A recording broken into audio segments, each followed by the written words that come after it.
Have you been thinking of selling your home, but noticed that the market seems to have slowed down? You may start to notice that homes are sitting on the market for longer periods of time without going under contract, and price reductions are happening left and right. You may feel like this may not be a great time to sell your home, but I'm here to help you understand why it is still a great time to sell. Believe it or not, you actually have more control than you think over how quickly your home sells and how much money you can make, but there are some secrets that you need to know about in order to sell in a slower market. These secrets have helped many of my clients go under contract in less than a week and sell for at or over list price, even in this slow market. Today, we'll talk about why the market has slowed down, how some sellers are actually sabotaging themselves, and my secrets to helping you sell your home quickly and for the most amount of money in any market. I'm Stacey Russell, your Northwest Houston Realtor, educating buyers, sellers, and investors on all things real estate. I believe that you deserve a realtor who will put you first, someone who will educate, advocate, and protect you in your real estate journey. Please take a second to like this video and feel free to share it with anyone that you know who is on the fence about selling their home.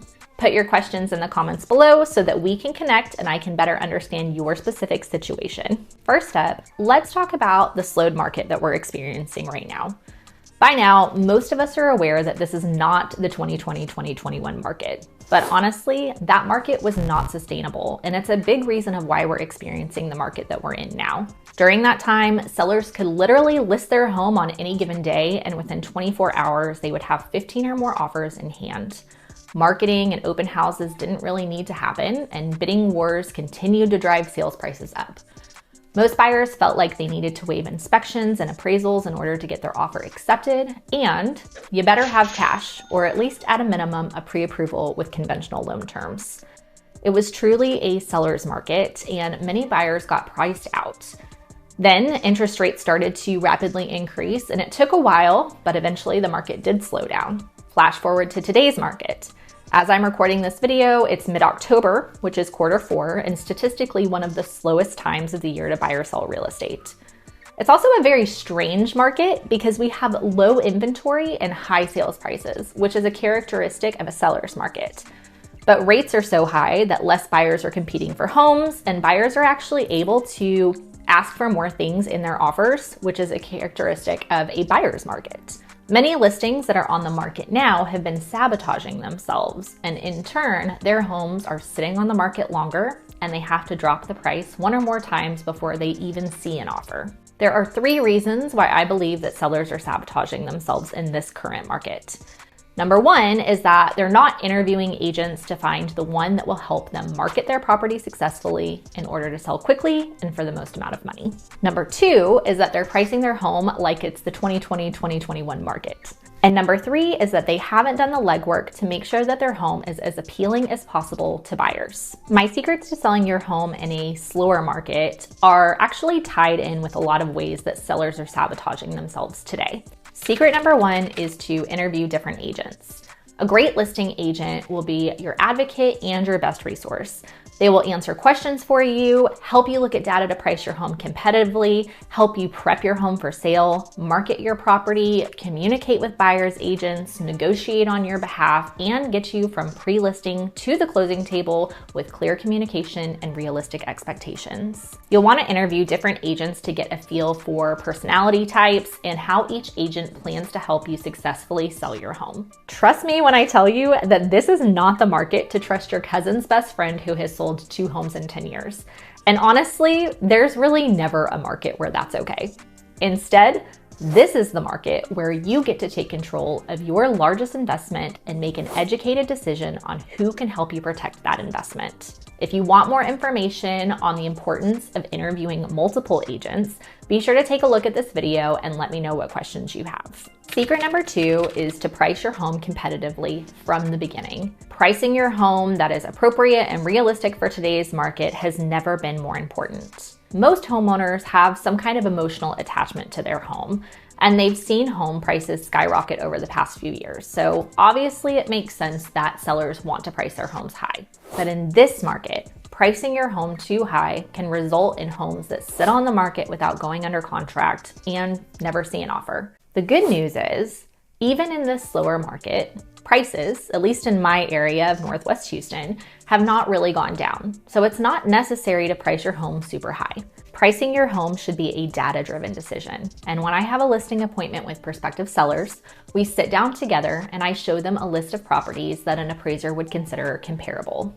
For reference, an appraiser will look at criteria that includes as close to an apples to apples comparison on the number of bedrooms and bathrooms, plus or minus 10% of the square footage and lot size, year built plus or minus 5 years, and comps that have sold within the past 6 months and that are within a maximum of a 3-mile radius.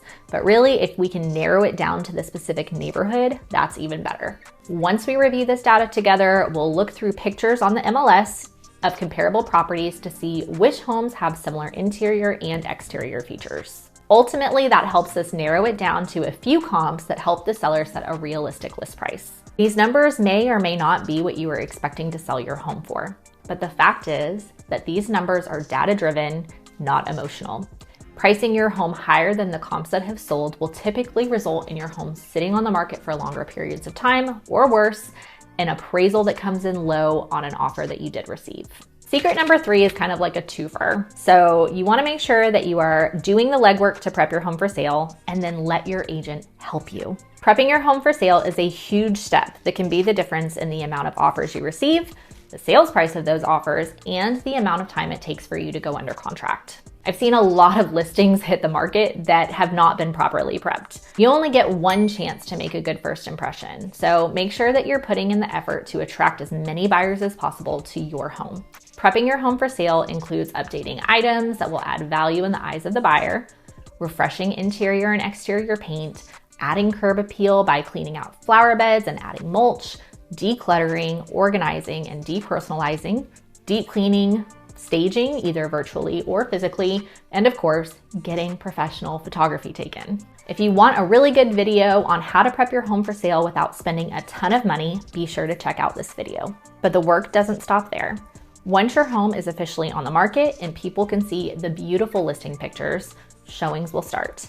If possible, accept all showing requests that you receive and keep your home clean, tidy, and smelling good. If you have animals, try to remove them from the property or at a minimum, kennel them. And remember that the buyer is coming to your home to see if it's a good fit for them. So help them envision themselves in your home so that they'll want to write an offer and you can reach your goal of selling your home. And it's really important for you to allow the agent to help you, okay? So they're gonna market the property, but it's also gonna be really important that you allow them to host open houses. When I do have an active listing on the market, I like to host a grand opening open house weekend, both Saturday and Sunday. And I put money behind my event by creating a property boost that pushes ads out to potential buyers on social media. I also host a neighbor preview an hour before the open house on Saturday. This is my chance to get some feedback about the home and the neighborhood from the neighbors and also see if they have any friends and family that want to live close to them. I like to go live on Facebook and Instagram the day of the open house so that I can push that out to more people in the area who want to stop by and take a tour. Once the open house is over, I like to follow up with potential buyers and buyers' agents to see if there was any feedback and if there's anybody interested in submitting an offer. So I know that this seems like a lot of work, but the goal of all of this is to make your home stand out above the competition and have it go under contract quickly while making the most amount of money. I'd love to know your thoughts and opinions on these secrets to selling in a slower market. I'd love to know what you found helpful and if there was anything you think that I should add to the list. I always love to see your comments. It really helps me understand that I'm creating content that makes sense to you and something that you can connect with and find valuable. I also really love to get the opportunity to understand your specific situation so that I can help you. As always, thanks for watching and I'll see you in the next video.